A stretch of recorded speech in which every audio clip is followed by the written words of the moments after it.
ধরুন ফেসবুকে একটা সুন্দরী মেয়ের সঙ্গে আপনার আলাপ হলো, আপনি সেজেগুজে দেখা করতে গেলেন মেয়েটার সঙ্গে, কিন্তু তারপরের দিন আপনার বাড়ির লোক আপনাকে খুঁজে পেল একটা সুটকেসের মধ্যে পিস পিস করে কাটা অবস্থায়। হ্যাঁ, যে মেয়েটা আপনাকে ডেটে ডেকেছিল সেই মেয়েটাই আপনাকে শ্বাসরোধ করে খুন করে তারপর পিস পিস করে কেটে এইভাবে ফেলে দিয়ে গেছে রাস্তায়। ঘটনার বিবরণ শুনে গায়ে কাঁটা দিয়ে উঠলো নিশ্চয়ই। হ্যাঁ, ঠিক এভাবেই একটা নিরীহ ছেলেকে ডেটে ডেকে তাকে খুন করেছিল 27 বছর বয়সী প্রিয়া শেঠ। ভারতবর্ষের বুকে ঘটা এই খুনের ঘটনাটার নৃশংসতা দেখে খোদ পুলিশও ঘাবড়ে গেছিল। প্রাথমিকভাবে কেউ ভাবতেই পারেনি যে অমন নিরীহ দেখতে একটা মেয়ে এমন বীভৎসভাবে কাউকে মারতে পারে, কিন্তু আচমকা একটা মেয়ে এমন নৃশংস কাজ করলো কেন? আর কেনই বা নিজের নকল নাম নিয়ে ছেলেটা দেখা করতে গেছিল মেয়েটার সঙ্গে? নমস্কার, আমি সুজয় নীল। আজকালকার এই সোশ্যাল মিডিয়ার যুগে বেশিরভাগ ক্ষেত্রেই আমরা অনলাইনে বন্ধুত্ব গড়ে তুলি। কিছুদিন তাদের সঙ্গে কথা বলার পরেই আমরা সিদ্ধান্ত নিই মুখোমুখি দেখা করার, কিন্তু আমরা ভুলে যাই যে বর্তমান সময়টা ঠিক কতটা ভয়ঙ্কর। একটা সম্পূর্ণ অচেনা অজানা মানুষকে শুধুমাত্র সোশ্যাল মিডিয়ায় দেখে আমরা তাদের বিশ্বাস করে ডেটে চলে যাই। তবে এই ডেটে যাওয়ার আগে কি আমরা আদৌ উল্টো দিকের মানুষটার ব্যাকগ্রাউন্ড চেক করি? খোঁজ নিই যে সে আদতে সুস্থ না সাইকোপ্যাথ? আমার আজকের এই ভিডিওতে আমি অনলাইন ডেটিং এর এমন একটা ভয়ঙ্কর দিক নিয়ে কথা বলবো যেটা দেখার পর আপনি বুঝতে পারবেন কেন যেখানে সেখানে যার তার সঙ্গে দেখা করা উচিত নয়। আর আমাদের বাবা মায়েরা যা বলে তা হয়তো ভালোর জন্যই বলে। তাই আর দেরি না করে চলুন জেনে নিই সেই গায়ে কাটা দেওয়া ঘটনাটার বিষয়ে। বছরের শুরুতে অর্থাৎ জানুয়ারি মাস নাগাদ টিন্ডারে একটা অ্যাকাউন্ট খুললো 28 বছর বয়সী দুষ্যন্ত শর্মা।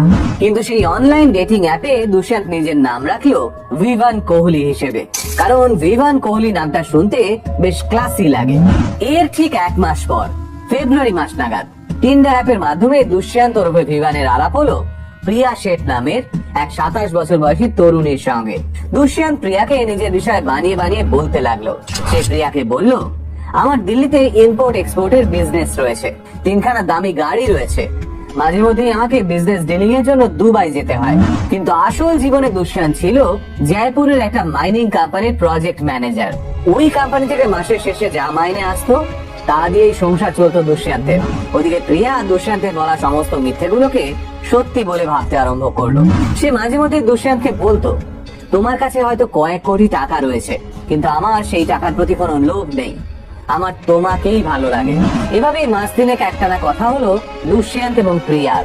মে মাস নাগাদ দুজনে ঠিক করলো ওরা মুখোমুখি দেখা করবে, কিন্তু দুষ্যন্ত ঘোরা করেও টের পায়নি এই দেখাই তার জীবনের শেষ দেখা হতে চলেছে। ঠিক কি ঘটেছিল তারপর সেটাই বলবো আপনাদের। মুখোমুখি দেখা করার প্ল্যানিং অনুযায়ী 2রা মে তারিখে সন্ধ্যে 7টা নাগাদ নিজের বাড়ি থেকে বাবার মারুতি অল্টো গাড়িতে চেপে বের হলো দুষ্যন্ত। বাড়িতে বলে গেল 1 ঘন্টার মধ্যে ফিরে আসবে। রাত তখন 9:45। দুষ্যন্তের ফোনে কল করলো ওর স্ত্রী। হ্যাঁ, গল্পের প্রথম টুইস্টটা এখানেই। দুষ্যন্ত আসলে বিবাহিত ছিল, একটা 1.5 বছরের সন্তানও ছিল দুষ্যন্তের, কিন্তু প্রিয়াকে এই কথা জানায়নি সে। প্রিয়া জানতো দুষ্যন্ত ওরফে ভিভান কোহলি একজন ব্যাচেলার মিলিয়নিয়ার বিজনেসম্যান। তা যাই হোক, গল্পে ফেরা যাক। রাত 9:45 নাগাদ যখন দুষ্যন্তের স্ত্রী বিটু শর্মা তাকে ফোন করলো, দুষ্যন্ত বলল পুলিশ তাদের একটা কোম্পানির ট্রাককে আটক করেছে, বেশ খানিকটা টাকা লাগবে ট্রাকটা ছাড়াতে।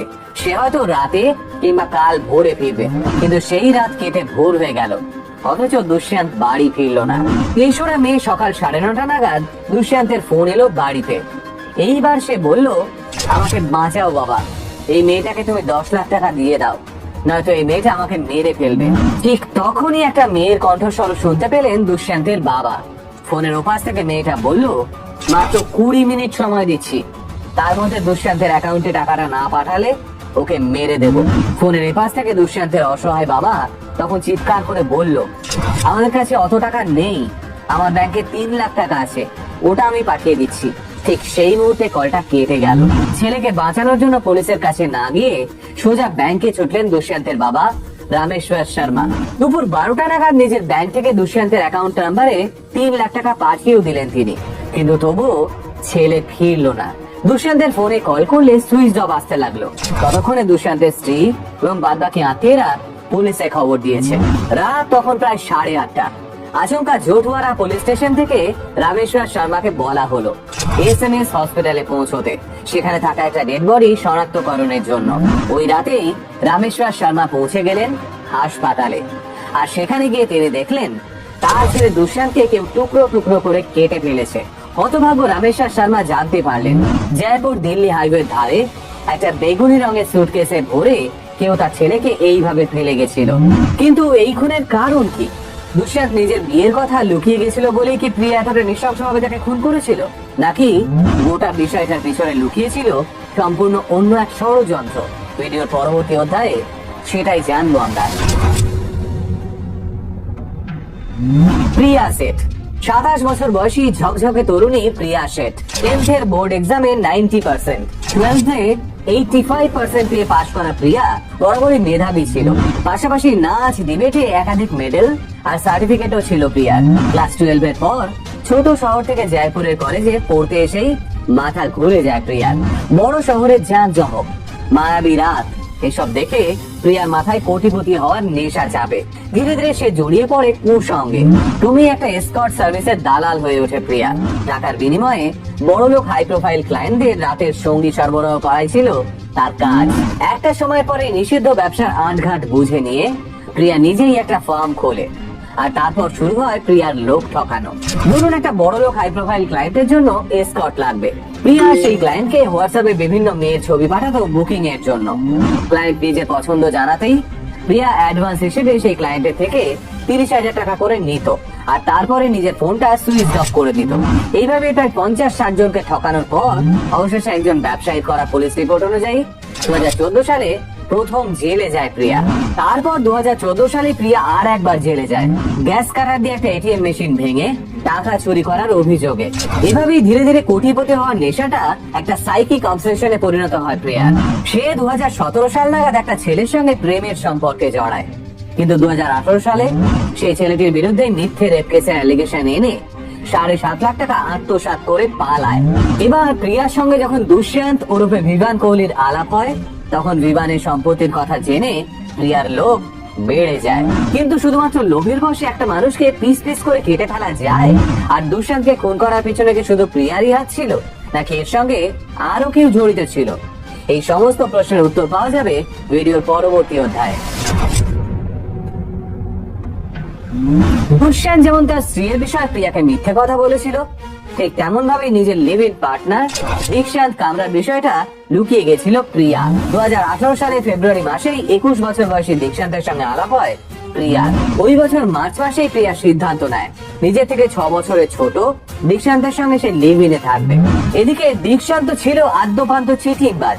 মাত্র 21 বছর বয়সী মুম্বাই থেকে 25 লক্ষ টাকা ফ্রড করে সে জয়পুরে গিয়ে গা ঢাকা দিয়েছিল।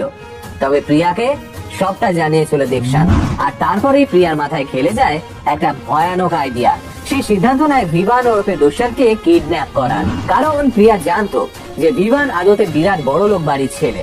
তাই প্রিয়া প্ল্যান করে সে দিল্লিতে থাকা ভিভানকে জয়পুরে ডেকে পাঠাবে, আর তারপর ওকে কিডন্যাপ করে ওর ফ্যামিলি থেকে 1 কোটি টাকা মুক্তিপণ চাইবে। কারণ 1 কোটি টাকা পেয়ে গেলে প্রিয়া আর দীক্ষান্ত দুজনের জীবনেই আর কোনো সমস্যা থাকবে না। এবার সেই প্ল্যান অনুযায়ী 2 মে তারিখে প্রিয়া ডেকে পাঠায় ভিভান ওরফে দুষ্যন্তকে। প্রথমে একটা কফি শপে মিট করার পর প্রিয়া দুষ্যন্তকে অফার করে নিজের ফ্ল্যাটে যাওয়ার জন্য।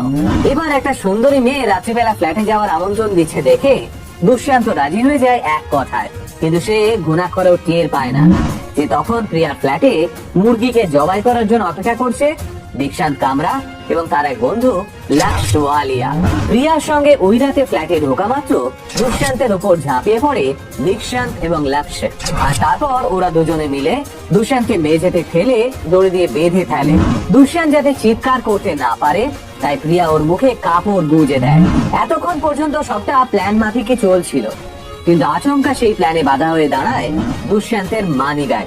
দুষ্যন্তের প্যান্টের পকেট থেকে ওর মানি ব্যাগটা বের করার পরেই দুষ্যন্তের ভোটার কার্ড দেখে প্রিয়া বুঝতে পারে সে আসলে ভিভান কোহলির নয়। আর ভোটার কার্ডে থাকা ঠিকানা দেখে আরো চমকে যায় প্রিয়া, কারণ দুষ্যন্তের বাড়ি দিল্লিতে নয়, জয়পুরে। দুষ্যন্ত আসলে লোকাল। সত্যিটা প্রকাশ পেতেই মাথায় হাত পড়ে যায় দীক্ষান্ত এবং লক্ষ্যের। ওদিকে রাগে ফুঁসতে ফুঁসতে মেঝে শুয়ে থাকা দুষ্যন্তকে সজোরে লাথি মারতে থাকে প্রিয়া। তখন রাত 9:45 বাজে। দুষ্যন্তের ফোনে ওর স্ত্রীর ফোন আসতেই প্রিয়ারা ঘাবড়ে যায়। তাই প্রথমবার ফোনটা রিং হয়ে কেটে যাওয়ার পর প্রিয়ারা দুষ্যন্তের মুখ খুলে ওকে ভয় দেখায় আর বলে, বাড়িতে যদি বলিস তুই এখানে আছিস তাহলে এখনই মেরে ফেলবো। তাই বাড়িতে কিছু একটা মিথ্যে কথা বলে কাটা। দ্বিতীয়বার স্ত্রীর ফোন এলে ফোনটা ধরে দুষ্যন্ত বলে, পুলিশ ওদের কোম্পানির একটা ট্রাককে আটক করেছে, বেশ খানিকটা টাকা লাগবে ট্রাকটা ছাড়াতে। সে হয়তো রাতে কিংবা কাল ভোরে বাড়ি ফিরবে। এরপর সারা রাত ধরে দুষ্যন্তের উপর অমানবিক অত্যাচার চালায় প্রিয়া, দীক্ষান্ত এবং লক্ষ্য মিলে। সকালবেলা আধমরা অবস্থায় পড়ে থাকা দুষ্যন্তকে দিয়ে তারা ওর বাড়িতে ফোন করায়, 10 লক্ষ টাকা চায়। কিন্তু দুষ্যন্তের বাবা যখন মাত্র 3 লাখ টাকা পাঠায় তখন মাথা আগুন হয়ে যায় প্রিয়ার। আর এদিকে ততক্ষণে প্রিয়া, দীক্ষান্ত আর লক্ষ্যের মুখ চিনে ফেলেছে দুষ্যন্ত। তাই প্রিয়ারা সিদ্ধান্ত নেয় দুষ্যন্তকে দুনিয়া থেকে সরিয়ে ফেলা। কিন্তু ঠিক কিভাবে তারা মেরেছিল দুষ্যন্তকে আর কিভাবে বা ধরা পড়েছিল প্রিয়া শেঠ এবং তার 2 সঙ্গী, ভিডিওর পরবর্তী অধ্যায়ে এবার সেই কাহিনীটাই বলবো। দুষ্যন্তের বাবা ব্যাংকে 3 লাখ টাকা জমা করার পরেই দুষ্যন্তের ডেবিট কার্ড নিয়ে এটিএম এ ছোটে দীক্ষান্ত এবং লক্ষ্য। আর সেখানে গিয়ে ওরা জানতে পারে দুষ্যন্তের কার্ড দিয়ে একদিনে সর্বাধিক 25,000 টাকার বেশি তোলা যায় না। অর্থাৎ এই 3 লাখ টাকা তোলার জন্য ওদের 12 দিন অপেক্ষা করতে হবে। নিজেদের প্ল্যান পুরো চৌপাট হয়ে গেছে বুঝতে পেরে বাড়ি ফেরে দীক্ষান্ত এবং লক্ষ্য। প্রিয়া এই কথা জানা মাত্র ওর মাথার আগে আগুন হয়ে যায়। সে দুষ্যন্তকে আবার মারধর করে আর একটা সময় পর ওরা সিদ্ধান্ত নেয় দুষ্যন্তকে শেষ করে ফেলার। তাই প্রথমে ওরা দুষ্যন্তকে ধরে বেঁধে খাটে শোয়ায়। ওর হাত দুটোকে খাটের সঙ্গে বাঁধা হয়। লক্ষ্য এসে দুষ্যন্তের দুটো পা চেপে ধরে আর দীক্ষান্ত গিয়ে বসে দুষ্যন্তের বুকের ওপরে। এবার পাশে পড়ে থাকা বালিশটাকে হাতে নিয়ে দুষ্যন্তের মুখে চেপে ধরে দীক্ষান্ত। ওদিকে ততক্ষণে রান্নাঘর থেকে একটা ছুরি এনে দুষ্যন্তের উপর ঝাঁপিয়ে পড়ে প্রিয়া। মোট 11 বার সে ছুরি দিয়ে ক্ষোভ বসায় দুষ্যন্তের ঘাড়ে, বুকে, গলায়। এই অমানবিক নির্যাতনের সঙ্গে বেশিক্ষণ জুঝতে পারে না দুষ্যন্ত। কিছুক্ষণের মধ্যেই সে প্রাণ হারায়। এরপর ওরা 3 জনে মিলে দুষ্যন্তের মৃতদেহটাকে পিস পিস করে কাটে। তারপর দীক্ষান্ত আর প্রিয়া মিলে দুষ্যন্তের গাড়িটা চেপে এই মার্কেটে যায়, একটা পার্পল রঙের ট্রলি ব্যাগ কেনে। আর তারপর বাড়ি ফিরে দুষ্যন্তের পিস পিস করা ডেড বডিটাকে ওই সুটকেসে ভরে রওনা দেয় দিল্লি জয়পুর হাইওয়ের উদ্দেশ্যে। সেখানে দুষ্যন্তের বডিটাকে ফেলে দুষ্যন্তের গাড়িটা নিয়েই ওরা বাড়ি ফেরে। 2018 সালের 4 মে সকালে দুষ্যন্তের গাড়িতে একটা ফেক নাম্বার প্লেট লাগিয়ে ওই গাড়িতে চেপে জয়পুর ছেড়ে পালানোর চেষ্টা করে। কিন্তু জয়পুর পুলিশ ততক্ষণে অ্যালার্ট হয়ে গেছিল। জায়গায় জায়গায় নাকা চেকিং চলছিল। গান্ধীনগরের কাছে এমন একটা নাকা চেকিং পোস্টে ধরা পড়ে যায় প্রিয়া, দীক্ষান্ত এবং লক্ষ্য। মাত্র 25,000 টাকা, হ্যাঁ মাত্র 25,000 টাকায় দুষ্যন্তের ব্যাংক অ্যাকাউন্ট থেকে তুলতে পেরেছিল প্রিয়ারা। কিন্তু তার বিনিময়ে ওরা একজন